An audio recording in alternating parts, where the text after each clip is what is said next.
Miditra amin'ny tapany faharoa ny logité sika misaotra anao hatrany mbola miaraka aminay maromaro ny lafim-baovao ho resahantsika afaka fotoana fohy fa ny voalohany aloha dia ny rahantsika amin'ny Jery Edouard ny trangam-piarahamonina manao ny Jery. Manao na Rija Tahina ary mankasitraka anareo ihany koa izay tsy dianay any tokantrano any amin'izao takariva izao. Ny ho resahantsika voalohany dia ny vaovaon'ny fitsarana afaka noho ny fisalasalana ireo enina mianadahy izay nosamborona teny amin'ny fitsarana Anosy Ratsiaivina dia ny rarahan'ireo mpivarotra eny amin'ny faritra ny fitsarana Anosy moa ity namoana didy androany tolakandro ity.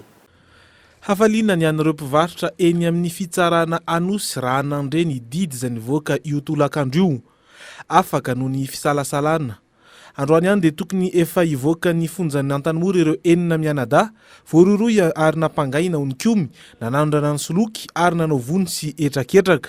Sorana ny tsara izay nandinika andraraha na dia misy ara hoe ny kepetra satria misalasala izy zany aloha izy fa zahay dia mahita hoe tsy nanao adisona mihitsy le olona kanefa ny na zany dia tsy zany olombelona samy olombelona ihany tsy fanomezantsiny zany fa sorana ihany satria matoky zay fa hivoaka androany le olona ireo afaka mamonjy ny vady aman-drana sy ny tokantranony engeny koa mba afaka hoe anao ny asany koa izy amin'ny manaraka dia hita eo izy.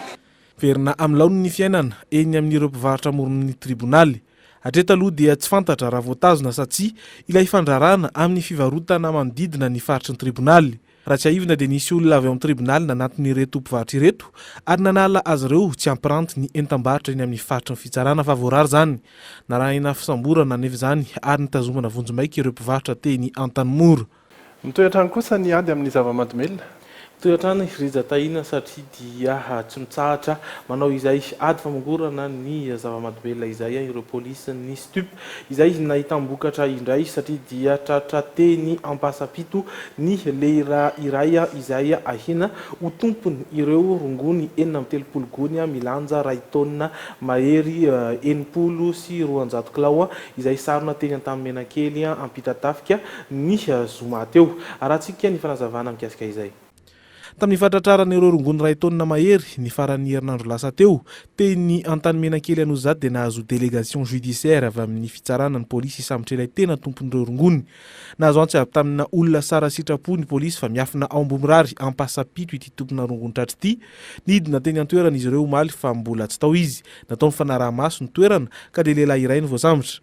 Nentina natao fanadihadiana ilay lehilahy ka tamin'izay nilazany fa izy no tompon'ireo rongony 630 gony tatehaka teny Anozizato izay nanirahany olona naka azy ireo. Manandaza François antsoina koa hoe Ndaza no anaran'ity lehilahy ity 30 taona. Marina moa fa mpamatsy rongony gaigilahy eto Antananarivo renivohitra ity lehilahy ity ary efa ela no nanaovana izany saingy izao izy voatratra. Tamin'ny fanadihadiana ihany koa no nahafantarana fa avy any Ambovombe Androy no nividian'ireo rongony ireo ka izy mihitsy no midina ny an-toerana mividy zany. 7 alina sy 7 hetsy ariary no nividianan'ireo rongony 630 gony ary nokasainy amidy 9 hetsy sy 3 tapitrisa ariary rehefa teto Antananarivo. Izy koa moa mifindrafindra trano ka izay no nanasarotra ny fisamborana azy. Natolotra ny fitsarana androany ilay lehilahy ary notazonina vonjomaika teny amin'ny fonja. Kasika ny fandriam-pahalemana indray kosa.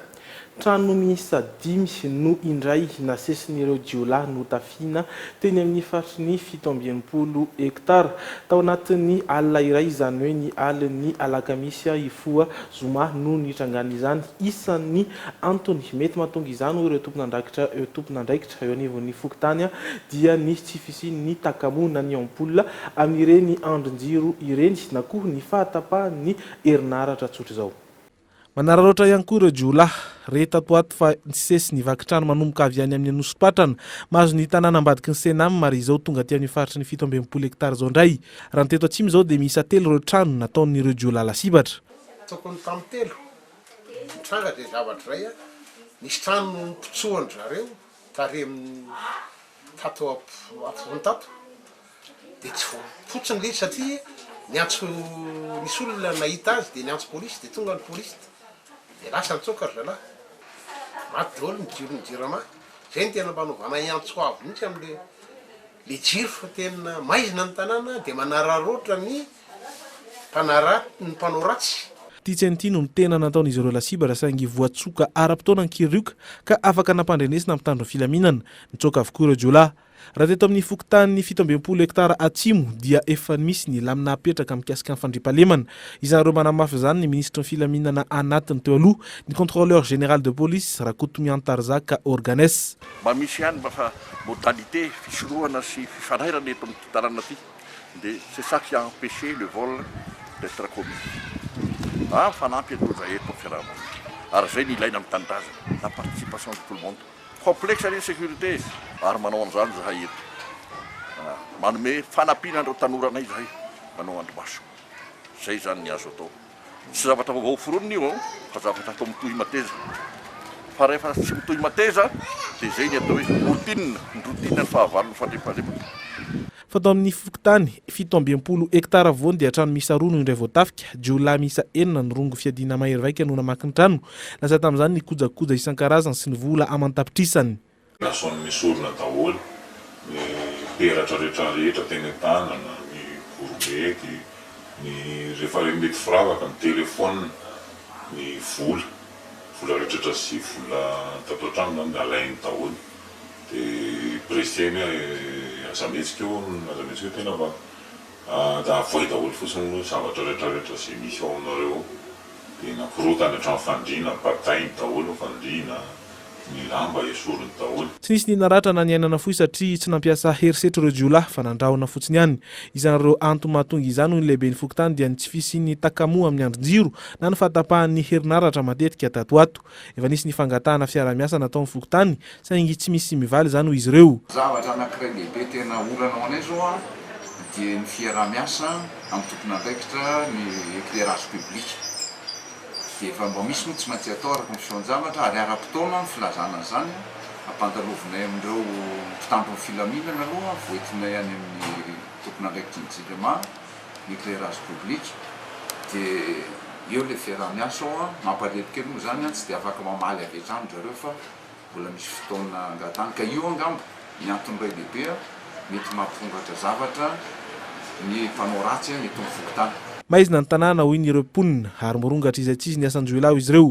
Ny polisy izay misahany ny faritra iny dia tsy tapaka mifandray amin'ireo sefo fokotany ary mizotra tsara ny fiara-miasan'izy ireo. Raha ny fanazavana voaray avy amin'ny JIRAMA dia efa vita ny fanolorana ny milina izay simba ka nahatonga ny fahatapahana ny sesy tatoato. Miaraka amin'ny Andry Lalaina Andriamasinay isika hitondra ny vaovaon'ny kolontsaina sy ny fanatanjahantena. Manao ny Andry Lalaina. Mirabandriza taina dia manolotra ny arabo antsika ny tokantrano iray. Roa andro mialoha ny Drumine ho aniry sika zao. Roa andro marina dia anomboka hiatrika an'ilay fankalazana ny heritaona ny joroan'ny Drumine isika amin'ny alalan'ny hetsika ara-kolontsaina lehibe ry amin'ny lapan'ny kolontsaina Mahamasina. Mbola mitohy ny varotana tapakila ety amin'ny Drumine ifandrotena mihitsy zany amin'izao fotoana izao arakaraka makaiky ny fotoana. Mitandahatra manamorona ny arabe hiditra ao amin'ny fobetorany Drumine ireo mpakafy marobe tonga hividiny tapakila nanomboka io maraina io. Arakaraka ny mahatombotra ny andron'ny lanonana lehibe eny amin'ny lapan'ny kolontsaina entina ankalazana ny heritaona ny joroan'ny Drumine ny alahady ho avy izao no mampiazakazaka an'ireo mpakafy azy. Morning day dia Artina. Speed izy rehetrarehetra samy mahafinaritra daholo. Morning day dia Artina. Vonina hiary fety amin'ireo mpiasan'ny Drumine ary koa ho avy hijery sy hankafian'ireo mpanakanto marobe izay anafana ny lanonana ireo mpijery sy mpankafy eo izay tonga marobe mibosesika ety Akorondrano hatreto. Agratsikaizy.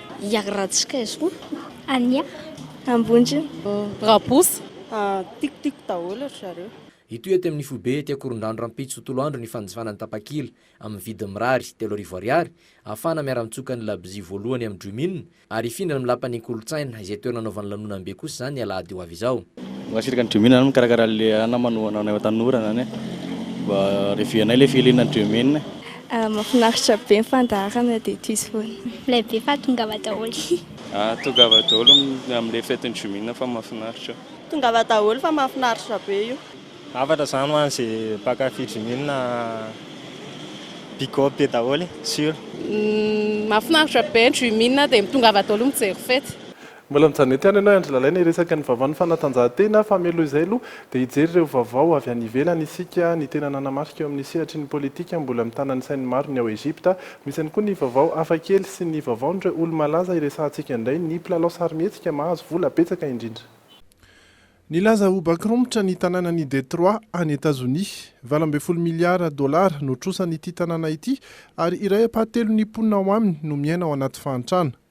Tamin'ny taona 30 tanoany no azo natao hoe niroborobo ity tanàna Amerikanina ity. Amin'izao fotoana kosa dia betsaka ny orinasa efa niala teto. Nampitikizo ilay tanàna zany ary dia izao tsy maintsy nanambara ny maha-bakrombotra azy zao ny ben'ny tanàna. Sarotra ho anay zany kanefa raha izay no ahafahan'ny mponina miaina tsara indray dia ho raisina toy ny fiaingana vaovao. Amin'izao fanambaran'izao tokoa dia manantena ny fampiarana ny lalàna momba ny tanàna bankromotra i Detroit ahafahany miady varotra indray ny trosany sy hietsehan'ireo mpampindram-bola. Maromaro ny anton'izao fahantrana i Detroit izao fa ny lehibe amin'izany dia ny tsy fahaiza-mitantana, ny fiainan'ny mponina ary ny tsy fandoavan-ketra. Amin'izao fotoana dia tsy mahavita mandrehitra ny jiro intsony ny mpitondra ny tanàna ary niakatra ambony dia ambony ny tsy fandriam-pahalemana. Nampisy resabe sy fihetsiketsehana samihafa ny fiampanganan'ilay mpanohitra Rosiana Alexei Navalny. Androany ary dia navela malalaka indray izy mandra-piandry ny didim-pitsarana vaovao. Nolazainy Alexei Navalny kosa fa anohy ny fampielezan-kevitra izy. Izy ity tokoa mantsy dia kandida amin'ny fifidianana ben'ny tanànan'i Moscou. Afaka 10 andro ny ampiakarany raharaha amin'ny fitsarana an-tampony. Iray volana aorian'izay no namoaka ny didy io fitsarana io, izany hoe andro vitsy-monja mialohan'ny fifidianana. Na izany na izany dia samba ny teto no nisy izao tranga izao, fitsarana niova hevitra ka namela indray olona efa voapangy tokony ho tazomina avy hatrany. No ny fihetsiketsehana mahery vaika nataon'ireo mpanohana roa alina mahery tao Moscou ve tsy misy mahalala izay tena ao ambadiky ny tantara.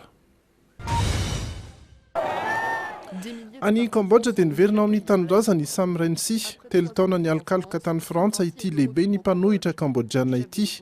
Faly aho tafaverina hoy izy manoloana ireo mpanohana azy. Izao sika dia hiaraka ary hanavitra ny firenena. Ny taona 2004 i Sam Rainsy no nitsaoka nakany Frantsa raha nampangain'ny fanjakana teto Kambodja tamina raharaha maromaro izay lazainy fa fanenjehana politika fotsiny. Ny 12 Jolay teo izy dia nahazo famelan-keloka avy amin'ny mpanjaka ary dia izao miverina eto Kambodja izao 7 andro mialohan'ny fifidianana solombavambahoaka vaovao, fifidianana izay tokony hanendry ny Prime Ministra ihany koa. Tsy mikendry izay toerana izay anefa izy fa manohana kosa ny olona natolotry ny antokony i Kem Sokha izay niaraka nanangana taminy an'ity antoko fanavotana ny Kambodja ity. Eto dia nilaza ny vadiny fa tsy fanantenana intsony ny eo amin'izy ireo fa finoana mihitsy ny amin'ny hoe andresy izy ireo amin'ny fifidianana ho avy io. Eo amin'ny vavaon'ireo olo-malaza dia nivoaka alina ny fandaharan'ny boky Forbes ireo mpilalao sarimihetsika nahazo vola be indrindra tao anatin'ny taona. Niova dia niova izany filaharan'izany satria voalaza ho nahazo vola betsaka indrindra i Robert Downey Jr. 570 tapitrisa dolara zany ny volana Jiona 2024 ka hatramin'ny volana Jiona 2024. Inona fa ny filalaovan'ny Iron Man no natonga izao. Faharoa kosa teo amin'ny izay filaharan'izay i Channing Tatum nahazo 80 tapitrisa. Anisan'ny horonan-tsary farany nahafantarana azy ny G.I. Joe sy ny Magic Mike. Ary fahatelo teo amin'ity filaharan'ity nahazo 50 tapitrisa dolara dia Hugh Jackman. Tsy hita soritra intsony zany ry Brad Pitt sy Leonardo DiCaprio izay nanjaka matetika tamin'ity filaharan'ity. Ary farany avy any ivelany ny vaovao hafakely. Tany Hanoi tany Vietnam ny kluba mpilalao ny Arsenal iny herinandro iny. Gaga izy ireo raha iny nivoaka tamin'ny bus sy mpitantitra azy ireo iny. Tovolahy mpakafy Vietnamiana iray no manaraka azy ireo tsy nijanona mihitsy, niazakazaka indraindray kanefa dia nanenjika bisikileta na moto ihany koa rehefa misy afaka mitondra. Efa nandeha efa ho 7 kilometatra izy ary rehefa niantsoantso ny mpilalao rehetra. Vao nanapa-kevitra i Arsène Wenger mpanazatra ny ampijanona ilay fiara ka ampiakatra n'ity tovolahy ity. 20 taona ity mpankafy ity ary nolazainy fa efa hatramin'ny fonkely izy no nanaraka hatrany Arsenal. Tony nanofy ity zazalahy ity zany nahazo sy ny tamin'ny akanjony. Izao no pirofo hoy ny mpiandry tsatokazo fa rehefa mikiry ianao amin'ny nofinao dia ho tanteraka izany.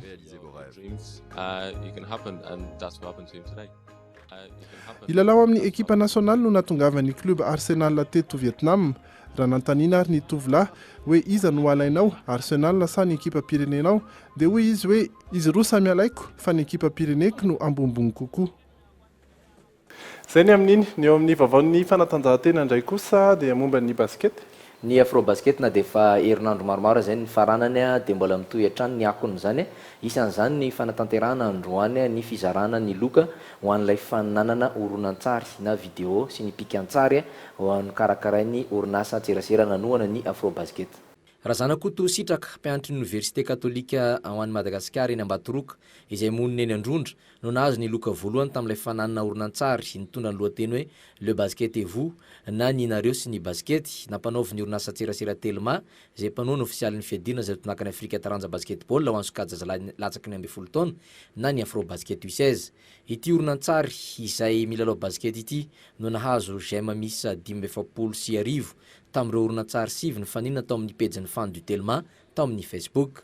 Dia tamin'ny voalohany izy hoe ndao mananana de toute façon rien à perdre ihany dia avy eo nanao ihany zay dia azo niaraka tamin'Andriamanitra ihany dia nataony nandresy ilay izy fa tsy dia zay nisy zavatra tiako avoatra ankoatran'izay angamba ny fitiavako basket angamba dia ezahako mba nampiseho arak'izay fomba tsara indrindra. raha tovin'irina Elson Gilbert mpanao trano avy any Ambositra kosa no nahazo ny loka voalohany tamin'ilay fananana afrobasket U-Tour 16 sy gasy nentina nankalazana ny fandraisantsika ny afrobasket U16 iny samy nahazo lela vola ray tapitrisa ariary avy izy ireo.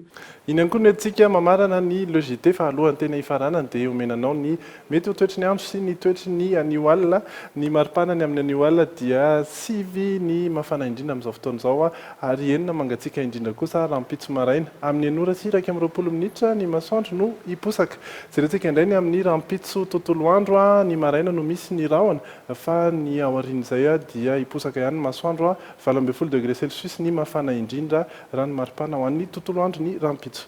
Izany koa no entina mamarana ny logité dia aza adinoiny ny fotoanantsika amin'ny alahady eo amin'ny 2000 ho anira ny logité dia mbola miverina ety any rahampitso amin'ny fitora sasany. Velomandray ary tompoko. Immédiat, l'école de l'art de multimédia Ambatomtsangana, téléphone 26 250 86, vous a présenté Au cœur de l'actualité du JT, en roulant avec Continental Auto. JK Group vous présente Ni le JT, miaraka amin'ny art de vivre.